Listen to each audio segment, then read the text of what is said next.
Salam əziz abituriyentlər, hər vaxtınız xeyir olsun. Bugün sizə din birinci hissədən Azərbaycanın iqlimi mövzusundan 65-ci sualını izaham edəcəm. Sualın şərhində qeyd olunur ki, Uşaq Dağ zirvəsində havanın temperaturu -2,5 dərəcə, X zirvəsində isə -8 dərəcə qeydə alınmışsa, bu zirvələr arasındakı hündürlük fərqini və X-in hansı zirvəyə uyğun gəldiyini müəyyən edin. İlk öncə biz bilirik ki, Uşaq Dağ zirvəsinin hündürlüyü 4243 metrdir.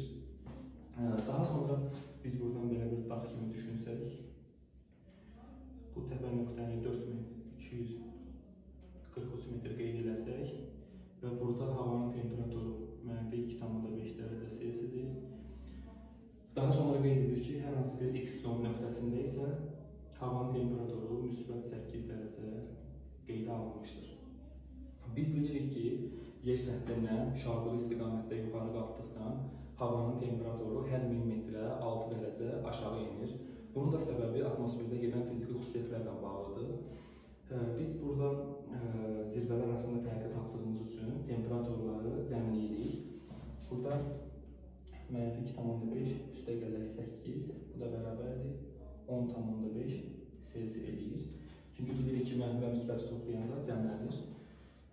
Daha sonra biz bayaq dediyimiz kimi 1000 metrə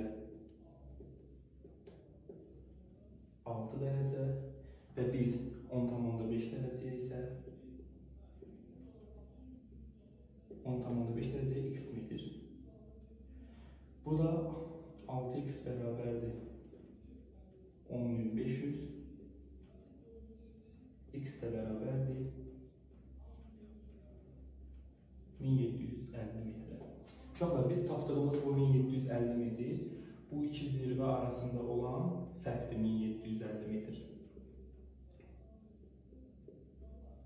Amma bizdən soruşur ki, həm fərqi soruşur, eyni zamanda bunun hansı zirvəyə uyğun gəldiyini soruşur. Biz bunun üçün, yəni bu həmən fərqi tapmaq üçün 4243 metrdən çıxacaq 1750 metri və bu da 2493 metr. Bir də biz də bilirik ki, bu Talış dağlarının ən hündür zirvəsi Kömürköy zirvəsinin hündürlüyüdür.